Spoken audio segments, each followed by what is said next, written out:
안녕하세요. 지난 시간에 이어 대한민국 최고의 강연, 최강 1교시에서 강연을 맡은 예술 전문 작가 전원경입니다. 지난 강연에서는 여행을 통해 새로운 세계를 발견하고 자신 안에 영감을 일깨운 예술가들에 대해 이야기해 보았습니다.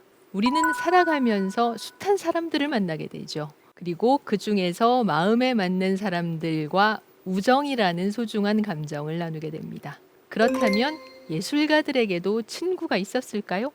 같은 장르의 예술에 종사하는 사람이라면 친구라기보다 경쟁자가 아니었을까 하는 궁금증도 조금은 생깁니다. 이번 강연에서는 우정이라는 감정이 예술가의 작품 창작에 어떤 역할을 했는지 알아보겠습니다. 그리고 우정과는 결이 다른 감정, 동료들 간의 경쟁 의식이 예술가들의 창작력을 불타게 만든 사례들에 대해서도 이야기해 보려고 합니다. 그래서 오늘 강연 주제는 우정과 경쟁, 걸작을 낳다입니다.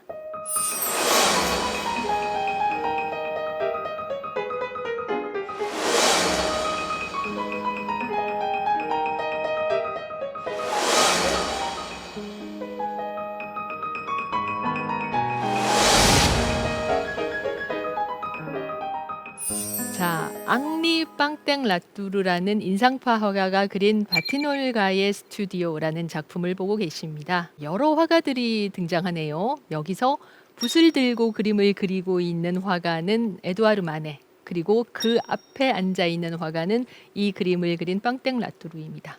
뒤편에는 르누아르나 모네나 바지유 같은 인상파 화가들이 있습니다. 여기서 우리는 살짝 궁금함이 생기죠. 예술가들이 과연 진정으로 우정을 나눌 수 있을까? 라는 부분입니다. 시장은 그리 크지 않았을 테고 자기의 작품을 팔아야 하니까 우정을 나누기보다는 경쟁의식이 더 강하지 않았을까라는 생각이 좀 듭니다. 그리고 또 사실 창작이라는 것은 근본적으로 혼자 하는 작업이죠. 예술가들에게는 우정보다도 오히려 고독이 더 필요한 그런 감정이 아니었을까라는 생각도 듭니다. 양쪽 다 맞는 이야기 같아요. 고독은 정말로 창작에 꼭 필요한 소중한 가치입니다.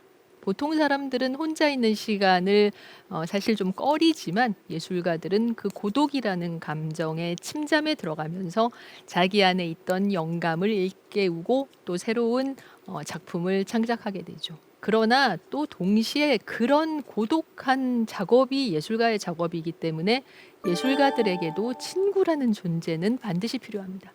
자신의 모든 것을 어떤 숨김없이 털어놓고 그리고 내 자신 그대로를 이해해주는 존재가 친구잖아요. 그런 친구의 도움이 없으면, 또 친구의 존재가 주는 든든함이 없으면 예술이라는 고독한 작업을 꾸준히 계속하기는 어렵지 않았을까 생각합니다.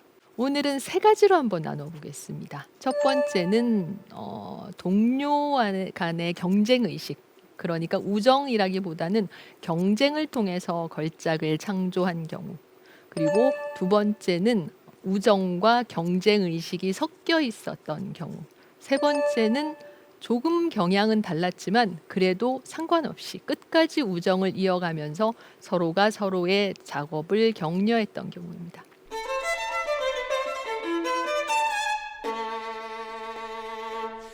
레오나르도 다빈치는 1452년생, 미켈란젤로는 1475년생이니까 두 사람 사이에는 23년의 시차가 존재합니다. 그리고 두 사람은 모두 피렌체 출신이었기 때문에, 피렌체이거나 아니면 피렌체 인근에서 태어났기 때문에 두 사람은 당연히 서로를 알고 있었습니다. 그리고 두 사람은 서로를 별로 좋아하지 않았던 것 같아요. 서로에 대해서 라이벌 의식을 가지고 있었던 것은 확실합니다.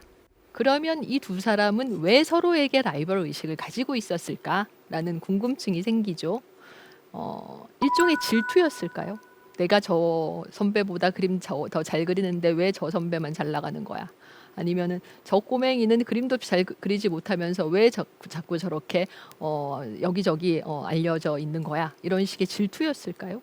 그것보다는 예술에 대한 관점의 차이가 두 사람의 라이벌 의식을 불태운 그런 원동력이 아니었을까 생각합니다. 자, 다빈치가 그린 예수, 미켈란젤로가 그린 예수가 보이죠. 두 사람의 예수는 완전히 다른 모습으로 그려졌습니다. 다빈치의 예수는 약간은 중성적인 모습이고 슬퍼 보이는데 미켈란젤로의 예수는 마치 고대 로마의 황제, 장군 같은 모습입니다. 그리고 몸도 굉장히 우람하죠. 이 두 그림의 차이에서 볼 수 있는 것처럼 다빈치와 미켈란젤로는 서로의 예술에 대해서, 자신의 예술에 대해서 너무나도 다른 가치관을 가지고 있었습니다. 사실 이 예술에 대한 가치관이라는 것은 중세까지는 필요가 없는 감정이었어요.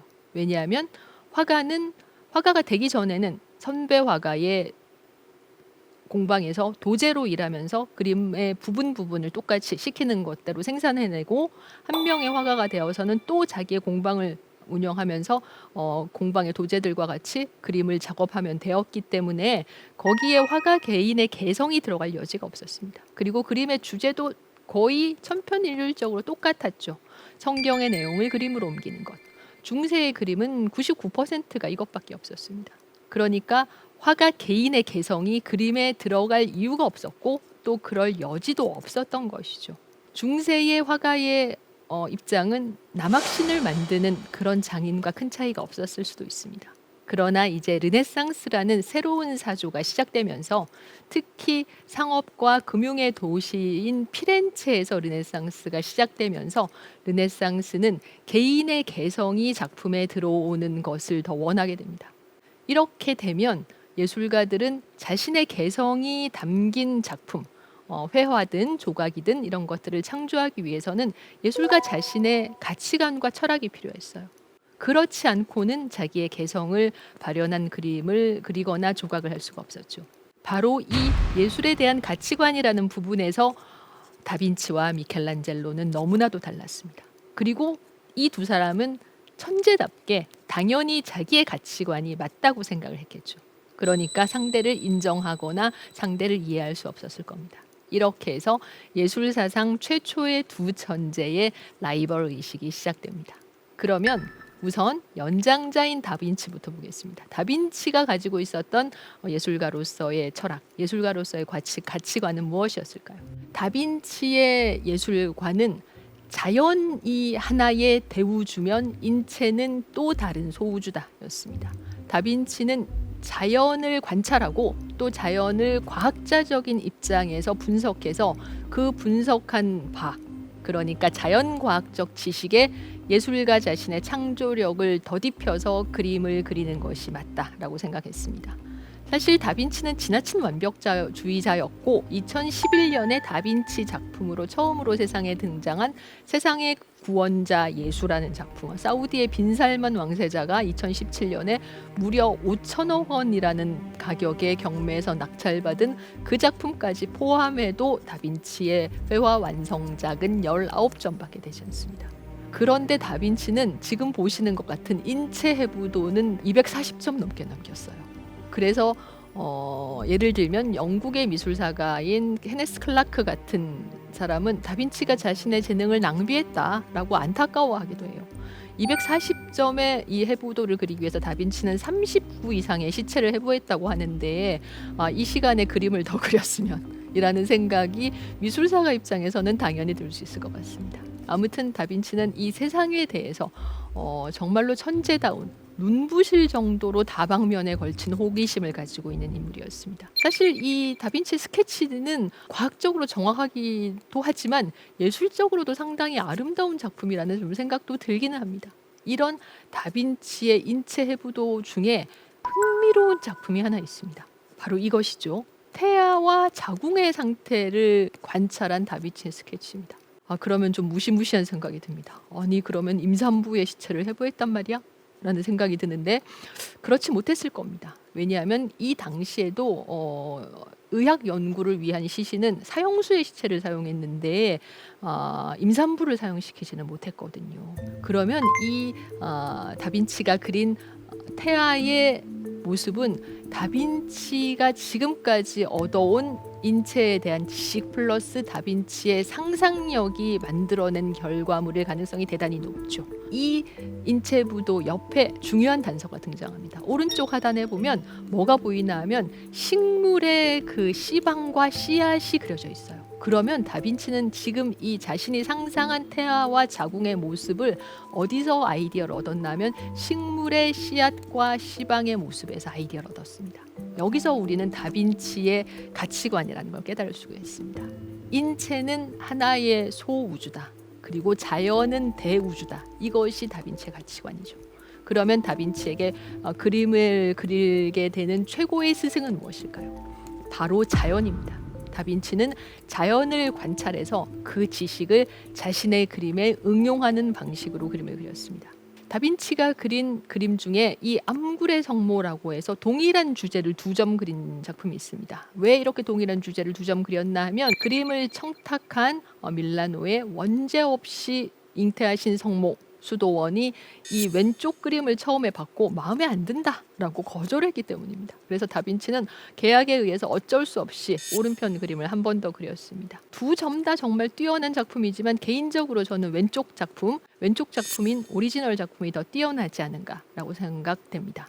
이 암굴이라는 공간, 축축한 지혜의 공간, 잉태의 공간, 이 신비로운 공간에서 호련히 성모의 얼굴이 떠오릅니다.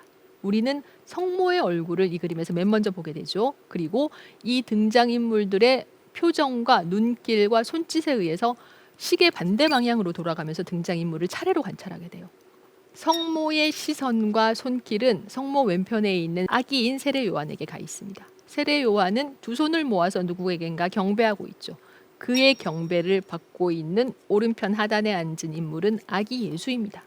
예수는 손을 들어서 자신에게 경배하는 요한에게 화답합니다. 그리고 그 뒤편에는 마치 예수를 보호하듯이 천사가 앉아 있습니다. 밀라노의 수도원이 이 그림을 처음에 보고 반대한 이유는 바로 이 천사입니다. 천사의 존재가 지나치게 그림에서 부각되게 그려졌고 천사의 시선이 그림 바깥을 향하고 있어서 그림이 산만해 보인다라는 이야기였죠. 그리고 다빈치 본인도 약간의 실수를 깨달았습니다. 왜냐하면 천사의 손이 아기 예수의 머리와 마리아의 성모의 손 사이에 있어서 2 사람 간의 유대감을 방해하고 있는 것 같잖아요. 그래서 2번째 버전에서 다빈치는 천사의 존재를 조금 축소해서 그리고 천사의 손도 내리도록 그렸습니다.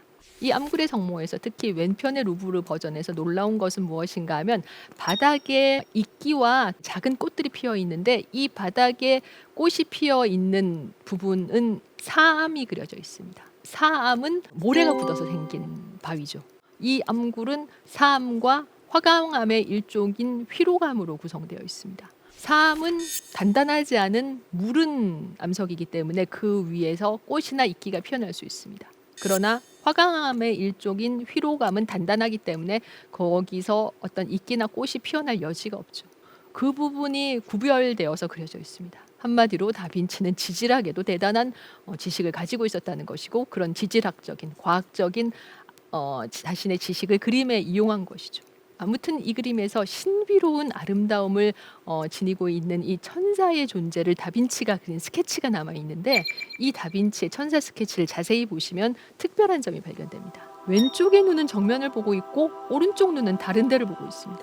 자, 우리 눈을 가지고 각자 다른 데를 보게 이렇게 양쪽의 시선을 다르게 분산시키려면 이거 거의 불가능할 거예요. 대단히 어렵습니다. 과학자인 다빈치가 이 점을 몰랐을 리가 없죠. 그러나 이렇게 시선을 분산시켜서 그리면 그림을 보는 사람이 방 안에 어디에 있더라도 그림 속에 그려진 인물이 그림을 보는 나를 마주보게 되는 효과가 발생합니다. 다빈치는 이 관찰을 바로 모나리자에도 이용합니다. 지금 모나리자의 눈을 보시면 왼쪽과 오른쪽 눈이 각각 다른 데를 보고 있어요. 이것을 모나리자 효과라고 부릅니다. 자, 다빈치의 그림 중에 가장 유명한 그림, 이 모나리자는 뛰어난 그림인가요? 이 그림을 보러 루브르에 가서 다들 실망하고 오시는 이유는 무엇인가요? 일단 그림이 너무 작아서이겠죠. 세로의 길이가 71cm밖에 되지 않습니다. 그러나 사실 이 그림은 이론의 여지가 없는 정말로 뛰어난 혁신적인 그림입니다. 우리는 19세기, 20세기, 21세기에 그려진 그림들을 다 보았잖아요. 그러나 그런 그 후대에 그려진 그림들을 다 보았다는 가정을 싹 없애고 이 그림이 그려졌던 당시 1500년대 전반의 시선으로 이 그림을 볼 필요가 있습니다. 당시 사람들에게 이 모나리자는 약간 무서운 그림이었을 거예요. 왜냐하면 실제로 살아있는 사람과 거의 똑같았기 때문에. 그림 속에 등장하는 인물은 피렌체의 실크 상인의 아내인 리자 게라르디니라는 인물입니다. 그녀는 몸을 살짝 틀고 앉아서 정면을 바라보면서 살짝 미소를 짓다가 그 미소를 거두고 있습니다. 사람들이 웃을 때 입술을 움직여서 웃는 것 같지만 사실 그렇지 않습니다. 사람들은 웃을 때 얼굴의 광대뼈를 위로 올리면서 웃죠. 지금 이 모나리자를 보시면 이 광대뼈가 올라가면서 웃다가 그 광대뼈가 내려오고 있는 순간을 포착한 그림입니다. 역시 해부학의 대가 다빈치답습니다. 다빈치는 이 얼굴 근육과 입술 근육을 해부해 본 경험이 있었기 때문에 그 경험을 토대로 웃고 있는 인간의 얼굴 표정을 가장 정확하게 재현한 것이죠. 그리고 다빈치는 스푸마토라고 해서 여러 번 유화 물감을 덧칠해서 그림에 등장하는 인물의 윤곽선을 흐릿하게 만드는 기법을 창안해냅니다. 자연에는 선이 대단히 드뭅니다. 예를 들면 여러분들이 저를 바라보실 때 저의 어깨와 팔 부분이 선으로 보이지만 이 부분은 선이 아니라 면이잖아요. 그래서 다빈치는 이 인물의 윤곽선을 또렷하게 그리는 것은 자연의 법칙에 반한다라고 생각을 하고 여러 번 유화 물감을 얇게 덧칠하는 방법으로 인물의 윤곽선을 희미하게 그렸습니다. 그림의 뒤에 그려져 있는 배경은 신비로워 보이는 자연인데 자세히 보시면 구불구불 강이 흘러서 S자 모양으로 강이 이 그림의 모델 리자의 가슴 부분으로 흘러 들어가고 있죠. 이것은 다빈치의 철학, 인체는 소우주, 자연은 대우주라는 다빈치의 철학을 보여줍니다. 다빈치는 여러 번의 해부를 통해서 심장이 온몸에 피를 보내는 혈액을 보내는 기능을 하고 있고 그 혈액을 싣고 가는 것이 혈관이다라는 사실을 알고 있었어요. 말하자면 이 심장과 혈관이라는 존재는 대우주인 자연으로 보면 저수지와 그러니까 샘과 강 같은 존재입니다. 몸 구석구석에 수분과 혈액을 영양분을 공급해주는 역할을 하니까요. 그래서 다빈치는 이 그림의 배경에 샘과 강을 그리고 그 강이 심장 부분으로 흘러가게 함으로써 자신의 예술에 대한 철학을 다시 한번 보여줍니다. 우리가 그런 이야기를 하죠. 이 그림은 미완성이야. 눈썹이 그려지지 않았어 라고 이야기를 하는데 그렇지 않습니다. 다빈치의 제자가 다빈치의 공방에서 그린 이 모나리자의 모사본, 프라도 미술관에 있어서 프라도의 모나리자라는 이 모사본이 있는데 이 모사본에는 가느다랗지만 눈썹이 그려져 있거든요. 다빈치가 그린 모나리자에서 눈썹이 거의 날아간 이유는 뭔가 하면 눈썹은 사실 선이 아니라 많은 털의 집합이죠. 다빈치는 실제로 아주 가느다란 붓으로 그 털을 하나하나 다 그렸습니다. 시간이 지나면서 너무 가느다란 붓으로 그렸기 때문에 그 털들이 조금씩 그림에서 옅어져서 결국은 사라지고 만 거예요. 이렇게 실제 인간의 모습을 가장 완벽에 가깝게 재현했다는 것만으로도 모나리자는 정말로 혁신적인 작품입니다. 놀라운 것은 다빈치가 본인의 정체성을 화가라고 생각하지 않았다는 점입니다. 다빈치는 밀라노의 루도비코 공작의 궁정에서 오랫동안 일했는데 이 루도비코 궁정에서 다빈치가 주로 한 일은 공학자, 군사 기술자, 그러니까 여러 가지 무기 제조가 또는 연극 연출자였습니다. 특히 밀라노 궁정에서 새해에 아니면 결혼식, 개선장군 이런 여러 가지 축하 행렬에서 다빈치는 많게는 1,000명 이상의 사람들이 참여하는 축하 행사, 퍼레이드, 연극 같은 것들을 감독했다고 합니다. 다빈치가 그린 이 출연자의 모습입니다. 한마디로 다빈치는 밀라노에서 1500년대의 송승환 감독, 봉준호 감독 같은 사람이었을 수도 있어요. 그런 다빈치의 연극에 대한, 드라마에 대한 이해도가 돋보이는 작품이 바로 이 최후의 만찬입니다. 이 최후의 만찬은 다빈치 본인의 실수로 이렇게 색깔이 굉장히 희미해졌죠. 왜냐하면 다빈치는 젖어있는 벽에 수채 물감으로 그림을 그리는 프레스코아를 잘 그리지 못했습니다. 그림을 너무 천천히 그리는 습성이 있어서. 그래서 다빈치는 그림을, 이 벽화를 조금 천천히 그릴 수 있도록 이 그림이 그려진 밀라노의 산타 마리아 델레 그레치의 수도원의 식당 벽에 납을 한번 칠하고 그 위에 유화 물감으로 그림을 그리는 새로운 시도를 하게 되는데 그림이 벽에 달라붙지 못하고 썩어서 떨어지게 됩니다. 그래서 결국 이 그림은 이렇게 많이 훼손되고 말았는데 이 그림의 실제 색감은 이 정도였을 겁니다. 다빈치의 최후의 만찬은 많이 훼손됐지만 놀라운 그림입니다. 일단 그림에 드라마가 살아 있습니다. 다빈치는 긴 식탁에 예수와 12제자를 전부 앞을 보는 모습을 앉혔습니다. 드라마에서 밥을 먹는 장면이 나올 때 보통 카메라를 등지고 앉아서 밥을 먹는 연기자는 없습니다. 그것과 똑같죠. 다빈치는 한마디로 연극 연출자의 경험을 살려서 모든 등장인물이 정면을 보는 것이 이 그림에서 보여주는 드라마를 극대화시키는 데 가장 적당하다라고 생각을 했던 것 같아요. 다른 화가들은 최후의 만찬을 이런 식으로 그렸습니다. 사실 밥 먹는 장면이면 이게 훨씬 더 자연스럽죠. 식탁에 모두 둘러앉아야 하는 거잖아요.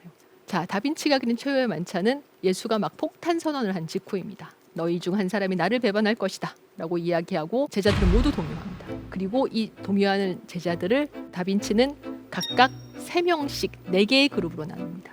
4개의 그룹은 자신의 손과 얼굴 표정으로 제각기 다른 이야기를 하고 있습니다. 첫 번째 그룹은 놀라는 그룹입니다. 이 그룹은 3명이 모두 자리에서 벌떡 일어나서 예수의 폭탄 선언에 놀라고 있다는 제스처를 취합니다. 왼쪽에서 두 번째 그룹은 핵심 그룹입니다. 왼쪽부터 유다, 베드로, 요한입니다. 그림의 이제 범인이죠. 유다가 가장 낮게 그려져 있고 그의 얼굴이 가장 어둡습니다. 베드로는 분노한 얼굴로 손을 칼처럼 하고 있는데 이것은 베드로가 예수가 체포될 당시 칼을 꺼내서 로마 병사의 귀를 잘랐다라는 부분을 미리 예언하고 있습니다. 예수가 가장 사랑하는 제자였다는 요한은 이 모든 것을 이미 알고 있었다는 듯이 고요한 슬픔에 잠겨있는 모습입니다. 예수의 오른편에 있는 세 번째 그룹을 볼까요? 이 세 번째 그룹은 질문하는 그룹입니다. 그들은 모두 예수에게 손과 얼굴을 가까이 들이대면서 선생님, 그가 누구입니까? 선생님, 저는 아니지요 라고 묻고 있습니다. 그 중에서 맨 왼편에 있는 한 남자가 손을 이렇게 위로 치켜들고 있는데 검지를, 이 남자가 도마입니다. 도마는 훗날 예수가 부활했을 때 예수의 부활을 믿지 못하고 예수의 옆구리 상처에 손가락을 넣어본 후에야 예수의 부활을 인정하게 되죠. 바로 그 화가인 카라바초가 그린 의심하는 도마라는 그림에서도 지금 도마가 예수의 상처에 손가락을 넣고 있습니다. 최후의 만찬에서 다빈치는 이 손가락 제스처로 도마가 훗날 부활한 예수에게 어떤 행동을 할지 미리 알려주고 있죠. 맨 오른쪽의 그룹은 의논하는 그룹입니다. 이 그룹은 자기들끼리 지금 선생님이 무슨 말씀을 하시는 거지? 글쎄, 나도 모르겠어. 이렇게 의논을 하고 있습니다. 맨 오른쪽 그룹의 가장 왼편에 앉은 푸른 옷을 입은 제자가 마태입니다. 이 마태는 손을 왼쪽으로 이렇게 펼치고 있는데 그 손은 예수를 가리키는 것 같기도 하고 그 예수 넘어 유다를 가리키는 것 같기도 합니다. 그렇다면 지금 마태는 유다를 의심하고 있는 걸까요? 이 소란의 와중에 예수는 홀로 고요하게 양손을 빵과 포도주 쪽으로 펼치고 있습니다. 최후의 만찬의 핵심인 성찬식으로 막 나아가는 장면이죠. 그야말로 정지해 있는 하나의 드라마 같은 그림입니다. 다빈치는 이렇게 자신이 가지고 있는 자연과학적인 지식 그리고 연극 연출자로서의 지식을 총동원해서 그림을 그린 사람이고 그의 그림 솜씨는 제 개인적으로는 미켈란젤로보다 더 뛰어나지 않았나 라고 생각됩니다. 미켈란젤로가 이런 다빈치를 질투하고 경쟁의식을 느낀 것은 어찌 보면 당연하죠. 두 화가는 피렌체에서 비슷한 시기에 활동했기 때문에 서로를 알고 있었습니다. 그리고 실제로 두 화가가 벽화 배틀을 벌인 적도 있어요. 1500년대 초반에 다빈치와 미켈란젤로는 각기 피렌체의 베키오 궁의 대회의장 벽에 피렌체가 거쳐온 기념비적인 전투를 그림으로 그려달라는 요청을 받았습니다. 안타깝게도 두 작품은 모두 남아있지 않습니다. 왜? 다빈치는 또 넘치는 실험 정신을 주체하지 못하고 고대 이집트의 무덤 벽화를 그린 납화 방식으로 그림을 그리려다가 그림을 망쳤고 그 후에 결국은 바사리라는 미켈란젤로의 제자인 화가이자 미술사가가 그 위에 그림을 다시 프레스코화로 덧입혀서 그리게 되어서 이런 식으로 다빈치의 벽화를 모사한 스케치만 존재합니다. 그러나 이런 스케치만 보아도 말과 사람이 하나가 되어서 생사를 가르는 전투를 벌이고 있는 박진감이 그대로 느껴집니다. 반면 미켈란젤로가 그린 이 카시나 전투는 목욕을 하다가 기습을 받은 장면을 그림으로 그렸다고 하는데 어딘지 모르게 좀 산만하고 중심이 없는 듯한 느낌입니다. 실제로 미켈란젤로는 자기의 정체성을 화가라기보다 조각가라고 생각했던 사람이고 24살이라는 나이에 만든 이 피에타라는 걸작을 통해서 세상에 자기의 이름을 알렸습니다. 이 피에타는 죽은 예수를 무릎에 눕혀놓고 있는 마리아의 모습인데 사실 우리가 잘 느끼지 못하는 비례상의 실수가 있습니다. 죽은 남자의 몸은 상당히 크고 무거울 겁니다. 그런 남자의 몸을 여자의 허벅지 위에 올리지 못하죠. 아마도 금방 미끄러져서 떨어질 겁니다. 그래서 미켈란젤로는 이 작품에서 마리아의 몸은 실제보다 조금 더 크게, 그리고 예수의 몸은 실제보다 조금 더 작게 만들었습니다. 그리고 마리아의 무릎에 풍성한 옷주름을 만들어서 그 비례상의 실수를 싹 감춰버렸어요. 놀라운 작품이긴 하지만 24살의 천재가 만든 작품이라는 한계도 확실하게 보입니다. 자신의 죽은 아들을 안고 마치 이 내 아들의 죽음을 보라 라는 식으로 한 손을 펼치고 있는 마리아의 얼굴은 고요하게 명상에 잠겨 있는 듯하고 자식을 잃었다는 어머니의 슬픔은 거의 보이지 않죠. 미켈란젤로는 자식을 잃은 어머니의 심정을 이해하기에는 아직 너무 젊고 창창한 나이였습니다. 이 피에타와 피렌체의 다비드상으로 자신의 이름을 알린 미켈란젤로는 교황궁으로 초청됩니다. 교황 율리우스 2세가 시스티나 정당의 천정에 미켈란젤로에게 그림을 그리게 하죠. 사실상 이 그림이 미켈란젤로가 완성한 거의 최초의 그림이라고 해도 과언이 아닐 정도인데, 이 어려운 천정화를 미켈란젤로는 4년에 걸쳐서 별다른 조수의 도움도 없이 거의 혼자서 그립니다. 서서 이렇게 위를 보면서 그렸기 때문에 목이 삐뚤어지고 평생 눈병으로 고생을 했다고 해요. 눈으로 안료가 들어와서 이 천정화는 창세기의 첫 번째 장면, 세상을 천지를 창조하는 하느님, 아담과 이브, 노아의 방주, 이 세 가지를 담고 있는데, 이 천지 창조의 모든 등장인물들의 몸은 너무나도 우람하고 장대합니다.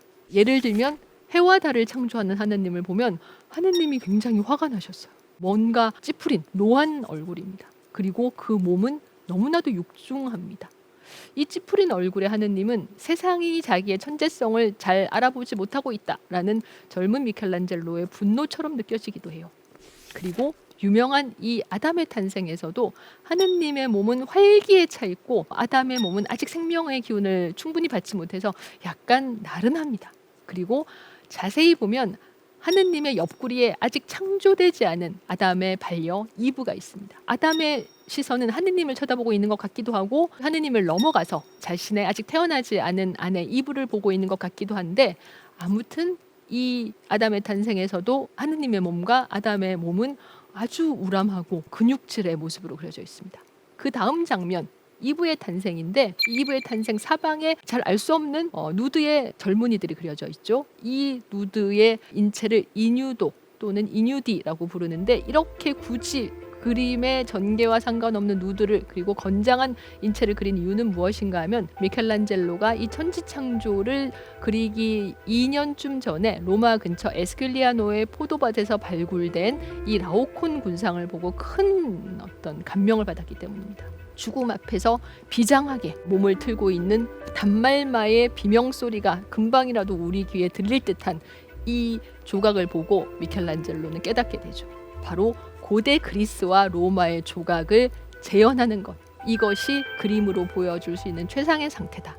이게 바로 미켈란젤로의 예술관이었습니다. 그는 회화가 조각보다 더 열등하다, 그러니까 조각이 회화보다 더 우월하다라고 생각했고, 조각 중에서도 고대 그리스와 로마의 조각이 가장 높은 가치를 지니고 있다라고 생각을 했기 때문에 자신이 그리는 회화 그리고 조각에서 이 고대 그리스의 조각의 아름다움을 재현하는 것을 필생의 목표로 삼게 됩니다. 여기서 다빈치와 미켈란젤로의 가치관은 완전히 갈라지죠. 다빈치의 스승이 자연이라면 미켈란젤로의 스승은 바로 고대 그리스의 조각이었던 것입니다. 그러니까 이 상반된 가치관은 화해할 수 없는 것이고, 두 사람의 사이는 결코 좋아질 수 없었던 것이죠.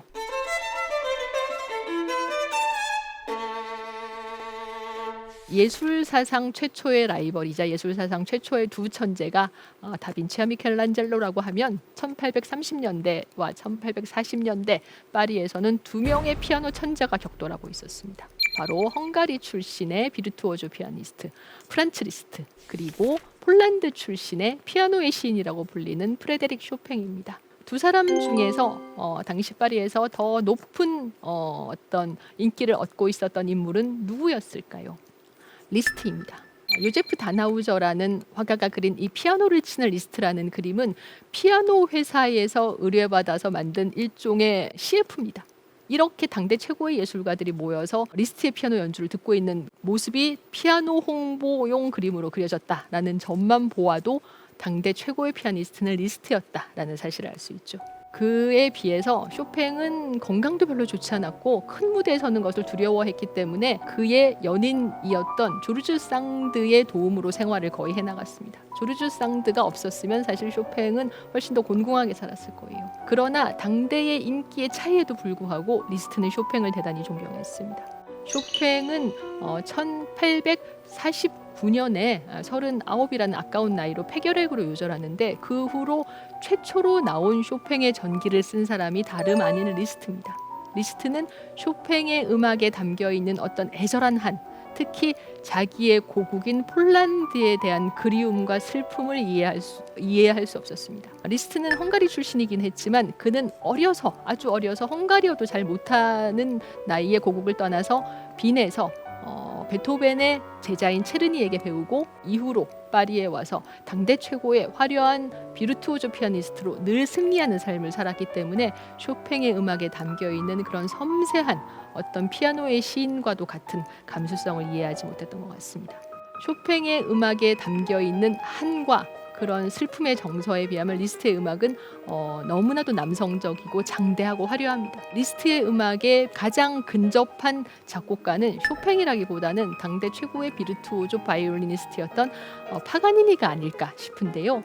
실제로 지금 듣고 계시는 음악 리스트의 대표곡인 라 campanel라는 파가니니가 작곡한 바이올린 곡을 리스트가 피아노 곡으로 편곡한 것입니다. 이런 면에서 두 예술가는 완전히 다른 측면에 있죠. 그러나 리스트는 쇼팽이 가지고 있는 뛰어난 음악성, 특히 오케스트라 음악에 거의 관심을 두지 않고 피아노 음악에만 몰입하지만 그 건반으로도 충분히 오케스트라와 같은 효과를 낼 수 있는 그런 음악을 하는 놀라운 천재다라고 자신이 쓴 쇼팽의 전기에서 거듭 쇼팽을 칭찬합니다. 그렇다면 쇼팽은 리스트를 어떻게 봤을까요? 일단 연주자로서는 리스트의 명성이 훨씬 더 높다는 것을 쇼팽도 인정하고 있었습니다. 그러나 쇼팽은 리스트의 음악을 별로 대단하지 않게 생각했다고 해요. 쇼팽은 원래 모차르트의 음악 그리고 벨리니의 오페라 외에는 다른 모든 음악들 심지어는 베토벤의 음악도 별로 높게 평가하지 않는 인물이었습니다. 그런 쇼팽의 눈에 화려한 리스트의 음악이 그리 대단한 음악으로 보이기는 쉽지 않았겠죠. 쇼팽이 이런 말을 한번 했습니다. 나중에 리스트는 어떤 사람이 될까? 아프리카 부족의 출장이 될 수도 있겠지. 그러나 그가 죽고 나면 그의 음악은 곧 덧없이 사라지고 말 거야 라는 이야기를 했다고 합니다.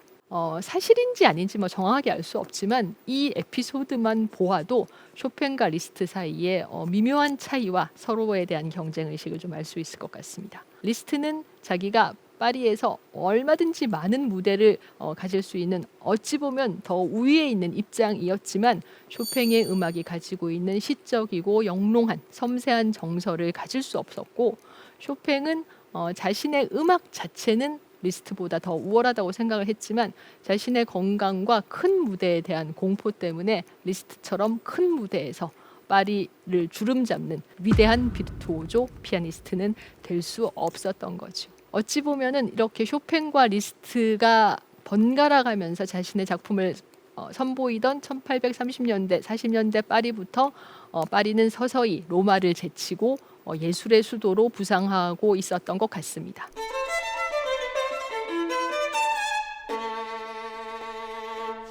파리를 결정적으로 예술의 수도로 자리 잡게 해준 유파가 1870년대 파리에서 탄생합니다. 최후의 국제적인 그리고 가장 강력한 유파로 불리는 인상파의 등장이죠. 인상파는 1874년 모네가 주도한 첫 번째 인상파 전시를 통해서 세상의 이름을 알리게 되는데 이 인상파 전시의 리더는 단연 모네였고 그들의 멘토로는 마네가 있었습니다. 모네는 이 인상파전을 개최하고 또 인상파전을 유지하면서 여러 동료들도 만나고 또 때로는 그 동료들과 싸우기도 하고 결국은 드가와의 갈등을 이기지 못해서 1880년대 인상파전을 더 이상 인상파전에 참여하지 않게 됩니다. 그러나 이 인상파에서 모네를 가장 믿어주고 모네의 힘이 되어주었던 인물은 모네보다 한 살 어린 동년배 화가 르누아르입니다. 모네와 르누아르는 인상파에 대한 어떤 세간의 몰이해, 비평, 경제적인 어려움 속에서도 둘이서 굳세게 작업을 해나가는데, 르누아르가 보낸 편지를 보면 모네와 나는 즐겁게 작업하고 있어. 가끔 물감이 떨어져서 곤란을 겪기는 하지만 이런 식의 이야기들이 있습니다. 모네와 르누아르가 센강에 있는 라 그르누이에르라는 유원지에서 그린 거의 동일한 구도의 두 작품이 있습니다. 이것이 모네가 그린 라 그르누이에르, 그리고 동일한 주제를 르누아르가 그린 작품입니다. 두 작품은 사실 거의 엇비슷하죠. 그러나 미묘하게 다릅니다. 모네의 그림은 사람이나 유원지보다 자연, 특히 물결이 훨씬 더 섬세하게 그려져 있습니다. 인상파라는 유파는 시시각각 변화하는 햇빛과 대기의 모습을 화가 자신의 주관적 감각으로 포착해서 캔버스에 옮기는 유파입니다. 특히 이 시시각각 변화하는 대기가 사물이나 사람에 와닿을 때의 그 주관적인 감각을 정서적으로 표현하는 것이 인상파의 목표였는데, 모네는 그 중에서도 계속 움직이고 있는 주제, 물결이라는 주제를 자기의 필생의 목표로 삼았습니다. 그래서 늘 모네의 그림에서는 강이나 연못이나 바다가 굉장히 많은 비율로 등장해요. 이 강과 바다와 연못의 모습, 특히 물결이 움직이면서 햇빛을 받아서 반짝이는 모습을 보여주기 위해서 모네는 이 라그르누이에서 흰색, 푸른색, 옅은 푸른색, 갈색 같은 다양한 색깔들을 짧게 붓터치로 번갈아 가면서 캔버스에 짧게 끊어치는 방법을 연구해냈습니다. 그래서 이 라그르누이의 물결은 가까이 다가가서 보면 여러 가지 물감들의 붓터치로 보이는데, 멀리서 보면 물결이 일렁이는 것처럼 보이죠. 이 물결은 모네에게 그만큼 중요한 주제였습니다. 반면 르누아르에게는 물결이 모네처럼 중요한 주제가 아니었던 것 같아요. 이 그림에서 모네와 엇비슷하게 물결을 따라하고는 있지만, 물결의 묘사에 르누아르가 그만큼 심혈을 기울이고 있는가? 라는 질문을 한다면 별로 그런 것 같지 않다라는 생각이 들죠.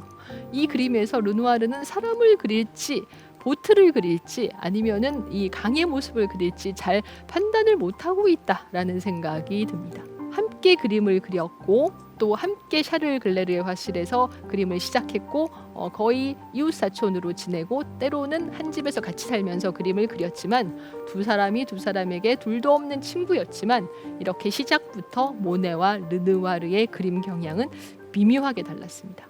같은 햇빛을 받고 있는 여성을 그린 두 작품을 한번 볼까요? 모네가 그린 봄날이라는 그림에서 모네의 아내인 까미유가 흰 드레스를 입고 그늘 속에 앉아 있는데, 이 나무 그늘 사이로 햇빛이 들어오면서 흰 드레스 자락에 마치 점점이 이렇게 햇빛이 떨어지고 있습니다. 여기서 모네가 그리려고 한 것은 자신의 아내 까미유보다는 햇빛과 그늘의 미묘한 효과, 그리고 그 다채로운 모습일 겁니다. 어찌 보면 카미유라는 인물은 흰 드레스를 입기 위해서 여기에 등장한 것 같기도 해요. 왜냐하면 흰색에 햇빛이 떨어지거나 그늘이 졌을 때 그 대비가 가장 극명하기 때문입니다. 똑같이 햇빛을 받은 여성을 그렸지만 르누아르가 그린 이 햇빛 속의 누드는 어떤가요? 르누아르는 이 그림에서 햇빛을 그린다기보다는 햇빛을 받은 여성의 미묘한 피부의 변화, 그리고 젊은 여성 누드가 가지고 있는 그 원초적인 아름다움을 묘사하기 위해서 이 그림을 그렸다라는 인상이 좀 듭니다. 그렇다면은 시작부터 두 사람의 방향은 명확하게 달랐던 셈이죠. 다만 시시각각 변화하는 햇빛과 대기의 모습을 캔버스에 포착한다라는 이 인상파의 강령에는 르누아르도 분명히 동의했습니다. 그래서 두 사람은 처음부터 인상파로 의기투합하고 세간의 큰 어떤 혹평에도 아랑곳하지 않고 굳세게 그림을 그려나간 것이겠죠.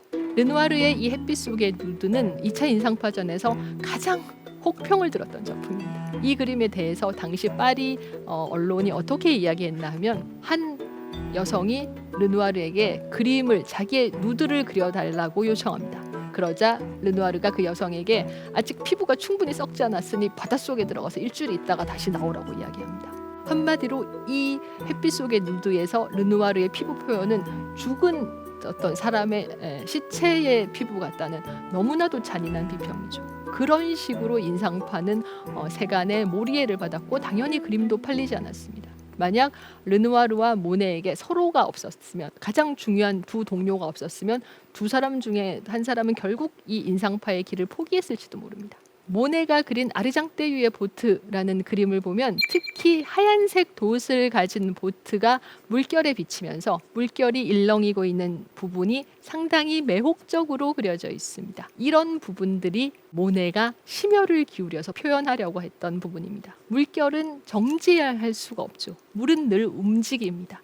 그 움직임, 일렁이는 움직임을 그림 속에서 정말로 움직이는 것처럼 그리는 것이 모네의 필생의 목표였습니다. 모네가 60이 넘었을 때 한 비평가가 모네에게 물었습니다. 왜 그렇게 강박적으로 그림을 많이 그리느냐라고 물었더니 모네가 대답합니다. 나는 햇빛과 물의 시정을 가장 만족스럽게 그리는 그림을 얻고 싶었는데 아직까지 그런 그림을 얻지 못했다고. 정말로 움직이는 물결 그리고 햇빛을 받아서 일렁이는 물결이라는 과제는 너무나도 어려운 과제였습니다. 그리고 그 과제를 단순히 재현하는 데 그치지 않고 거기에 일종의 시적인 정석까지 부여한다는 것은 더욱 어려운 작업입니다. 그러나 모네는 포기하지 않았습니다. 여기서 이제 드디어 해돋이 인상이라는 그림이 탄생하죠. 인상파라는 유파의 이름이 된 작품이기도 합니다. 이 그림은 모네의 고향인 르아브르에서 막 해가 뜨고 있는 광경을 그린 것이죠. 우리가 바다에서 해가 뜨는 장면을 일출을 정면으로 쳐다본다고 한번 생각해 봅시다. 그러면 그 일출의 눈부신 빛이 순간적으로 우리의 눈을 멀게 할 거예요. 아무것도 눈에 보이지 않을 겁니다. 모네는 바로 그 장면을 포착한 것이죠. 해가 떠오르면서 그림을 보는 우리의 눈에는 수평선마저도 선명하게 보이지 않습니다. 오직 하늘과 바다가 한 덩어리가 된, 눈부신 빛의 덩어리가 된 와중에 두 척의 고기잡이 배가 나가는 모습만 실루엣으로 어렴풋하게 그려져 있죠. 이 그림이 1회 인상파전에 출품되었을 때 한 비평가는 우리 집 벽지도 이것보다는 성의 있게 그렸다라고 이야기했다고 합니다. 한마디로 인상파가 가지고 있는 그 혁신적인 정신을 당대 비평가들은 전혀 알지 못했던 것이죠. 그리고 이 그림은 완전히 엉터리 그림이다. 그림을 제대로 그리지 않고 그림의 인상만 담는 데 그쳤다라고 평함으로써 인상파라는 유파의 이름이 탄생합니다. 한마디로 인상파는 인상파 화가들을 욕하는 그런 이름이었던 거예요. 그래서 인상파 화가들은 자신들이 인상파라고 불리는 것을 별로 달가워하지 않았다고 합니다. 바깥에서 빛을 보면서 그림을 그린다라는 뜻으로 외광파라고 불러주기를 원했다고 해요. 르누아르와 모네 그리고 다른 인상파 동료들은 이런 세간의 혹평과 싸우며 꿋꿋하게 그림을 그리게 됩니다. 르누아르가 1876년 3회 인상파전에 출품한 이 물랭들라 갈레트의 무도회라는 작품은 몽마르트르에 있는 야외 유원지인 물랭들라 갈레트에서 일요일 오후마다 열리는 댄스 파티를 그림으로 그린 겁니다. 이 그림의 앞쪽에 2명의 여성 그리고 3명의 남성이 보이죠. 이들은 모두 르누아르의 친구들이거나 아니면 몽마르트르에서 르누아르와 이웃해 사는 드레스나 고급 식탁보에 술을 놓는 일을 하고 있던 처녀들이었습니다. 초여름의 햇빛이 눈부시게 쏟아지고 있는데 이 3명의 남자들 중에서 특히 좀 말을 잘하는 유들유들한 친구가 두 처녀에게 지금 말을 걸고 있습니다. 이 두 처녀와 세 청년은 여기 이 댄스 파티에서 처음 만난 거예요. 그런데 이 청년이 원체 말을 재미나게 하고 있는지 두 처녀가 이렇게 몸을 앞으로 기울이면서 흥미로운 표정을 짓고 있습니다. 이 그림이 3회 인상파전에 출품되었을 때 이 춤추고 있는 커플들이 왜 구름 위에서 춤추고 있는지 제발 좀 알려주었으면 좋겠다라는 평이 실리기도 했다고 하죠. 무지개처럼 빛나고 있는 이 빛과 그늘과 반사광의 효과를 당시 비평가들이 알아보지 못했다는 이야기입니다. 그리고 또 동시에 저는 이 그림에서 그런 생각을 지울 수가 없는데 결국 르누아르의 관심은 빛이나 자연보다도 사람에 있지 않았나. 청춘이라는 젊음의 한때를 만끽하고 있는 이 젊은이들의 모습, 삶의 행복한 모습, 인간이라는 존재의 아름다움, 이런 것이 르누아르의 궁극적 목표가 아니었나라는 생각이 듭니다.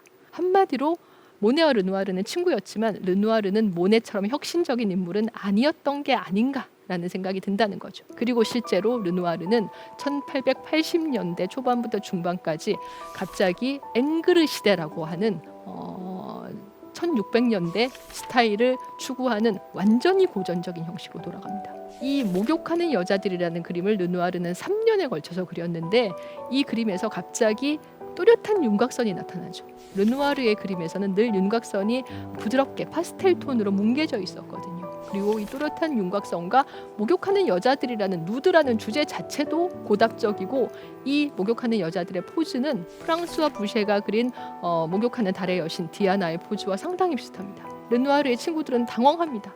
왜 굳이 이런 주제를? 이라고 이야기하지만 르누아르는 이 앵그르 시대 고전에 대한 집착을 담념하지 않았습니다. 르누아르는 내가 무언가 막다른 골목에 와 있었다는 것을 깨달았다. 사실 나는 데생조차도 제대로 못하던 인물이었다 라고 이야기하기도 하죠. 르누아르는 1890년대에 들어서 앵그르 시대를 벗어나서 다시 이렇게 벨벳처럼 부드러운 선으로 감싸여진 이런 온화한 스타일의 자기 그림으로 돌아오지만 누드에 대한 관심, 그 누드에 대한 애정만은 끝까지 포기하지 않았습니다. 르누아르가 만년에 니스 근처의 까녜슈르메르라는 따뜻한 남프랑스의 작은 마을에서 지중해를 바라보면서 그린 이 파리스의 선택이라는 그림은 명백하게 1600년대에 그려진 루벤스의 동일한 주제에 대한 르누아르식의 오마주입니다. 그는 만년에 이르러서 루벤스라는 최고의 스승을 발견한 것이 분명합니다. 고전에 천착하고 있었을 때 그의 가장 친한 벗 모네는 또 그것과 또 다른 방향으로 나아가고 있었어요. 모네가 1890년대에 들어서 생각한 것은 이것입니다. 그래, 인상파의 강령이 시시각각 변하는 햇빛과 대기와 그늘과 바람의 변화, 빛의 변화를 화면에 포착해서 보여준다고 하면 한 장의 그림에서 햇빛과 그늘과 계절과 시간의 변화를 어떻게 보여줄 수 있지? 라고 생각한 겁니다. 모네는 그래서 동일한 주제를 다른 날씨, 다른 계절, 다른 시간의 그림으로써 빛과 그늘과 대기의 변화가 얼마나 변화무쌍한지를 보여주는 연작 작업에 돌입합니다. 1890년대 모네는 노적가리, 포플러, 루앙성당 같은 연작을 차례로 그리는데 첫 번째로 그린 이 노적가리 연작을 보면 자, 여름 아침의 노적가리를 지금 보고 계신데 눈부신 여름의 빛에 노적가리의 모습이 거의 시야에서 사라질 것 같죠. 그러나 한낮의 노적가리는 어떻습니까? 강렬한 빛을 받아서 노적가리의 존재감이 거의 확실합니다. 그 노적가리가 만드는 그림자도 아주 뚜렷하고 선명하죠. 반면 노적가리 주변의 모습은 빛나는 여름의 빛을 받아서 아주 투명하게 빛나고 있습니다. 석양의 모습은 어떤가요? 이것은 가을의 석양인데 여름 아침이나 한낮의 노적가리와는 또 완전히 달라집니다. 노적가리의 색깔 자체가 석양처럼 불타고 있어요. 저녁의 노적가리, 또 노적가리의 색깔, 빛의 색깔, 그늘의 색깔 모두 달라졌습니다. 모네가 왜 이 노적가리라는 덧단을 쌓아놓는 것이죠. 가장 재미없는 주제를 왜 선택했는지를 우리에게 보여주는 것 같습니다. 이렇게 무비건조해 보이고 단순한 존재가 빛과 대기에 의해서 이만큼이나 변화무쌍하게 달라질 수 있다라는 것을 모네가 그림을 통해서 보여주려고 했기 때문입니다. 모네는 이 노적가리를 반년에 걸쳐서 그렸는데 그림을 그리다가 중간에 좀 난처한 일이 생깁니다. 노적가리는 볏짚더미거든요. 어느 날 아침에 그림을 그리러 갔는데 농부들이 다 실어가 버렸습니다. 그러면은 이제 그림을 그릴 수가 없죠. 그래서 모네는 국리 끝에 자기가 모네의 집이 있는 지베르니 강변에 나가서 포플러 나무를 그렸어요. 포플러 나무는 나무니까 그 자리에 가만히 있을 것이야 라고 생각을 했는데 또 어느 날 나가보니 포플러 나무들이 없어졌습니다. 목재상들이 다 포플러 나무를 벨가버린 거예요. 그래서 모네는 진짜 안 움직이는 걸 그려야지 연작을 그릴 수 있겠다라고 생각하고 동생이 살고 있던 루앙으로 가서 루앙성당 시리즈를 그리게 되는데 이 루앙성당 시리즈에 얼마나 다채롭게 여름과 봄과 안개와 흐린 날과 저녁과 한낮과 새벽의 빛이 그려져 있는지 볼 수가 있습니다. 조르주 클레망소가 격찬한 또다시 혁신으로 나아가는 모네의 작품이다라고 이야기를 했습니다. 결국 르누아르에게는 고전이 중요했다면 모네에게는 혁신이 중요했던 겁니다. 이런 연작 시리즈를 어느 정도 일단락하고 모네는 지베르니 집에 있는 연못에 주목하게 됩니다. 그 연못에 모네는 수련을 심었습니다. 이 수련을 그리기 시작하는데 지금까지 그렸던 그 어떤 물보다 연못은 작은 물입니다. 모네는 지금까지 노르망디의 바다나 센강을 그렸죠. 강과 바다는 물결이라는 것이 있고 그 물의 양도 사실 굉장히 크고 많죠. 그러나 연못은 물결이 있을 수 없습니다. 연못은 집에 있는 연못이 커봤자 얼마나 크겠습니까? 그 작은 연못에서 놀랍게도 모네는 자신의 우주를 발견합니다. 모네의 수련 그림을 보면 그림에 물밖에 없어요. 그러니까 그림에 주변 풍경이 그려져 있지 않습니다. 하늘이 그려져 있지도 않습니다. 하늘은 물에 비치고 있죠. 이렇게 해서 모네는 수련을 점점 더 큰 캔버스에 그리게 됩니다. 만년의 수련은 최고 길이 19m의 캔버스에 그려집니다. 그리고 만년의 수련은 지금 보시면 완전한 추상화입니다. 모네는 인상파를 시작했고 연작을 시작했고 그리고 20세기에 들어서 자신도 모르게 추상이라는 새로운 세계에 발을 디딘 셈입니다. 한마디로 평생을 벗으로 지낸 모네와 르누아르의 방향은 완전히 달라졌습니다. 마지막에 르누아르는 고전으로 회귀하고 모네는 20세기 화가답게 추상의 세계로 발을 내딛게 됩니다. 그러나 그들의 우정이 이 다른 작품 경향으로 인해서 폄훼되거나 퇴색될 수는 없었죠. 두 사람은 끝까지 르누아르가 1919년에 사망할 때까지 끝까지 우정을 이어나갔다고 합니다. 고독은 소중하지만 우정은 그보다 더 소중한 가치입니다. 르누아르는 모네가 없었다면 자신은 인상파라는 혁신의 길을 포기했을 것이라고, 자신이 쓰러질 때마다 일으켜 세워준 이가 모네였다고 말했습니다. 예술가들에게 고독은 피하려고 해도 피할 수 없는 숙명의 동반자 같은 가치입니다. 그러나 기꺼이 혼자의 길을 감수하던 예술가들도 때로는 자신의 세계를 이해해줄 친구를 필요로 했습니다. 이렇게 뛰어난 천재들의 재능과 노력은 물론이고 우리 삶의 다양한 모습까지도 발견할 수 있다는 것, 이것이 예술 작품을 감상하는 묘미가 아닐까 하고 생각합니다. 지금까지 대한민국 최고의 강연 최강 1교시 전원경이었습니다. 고맙습니다.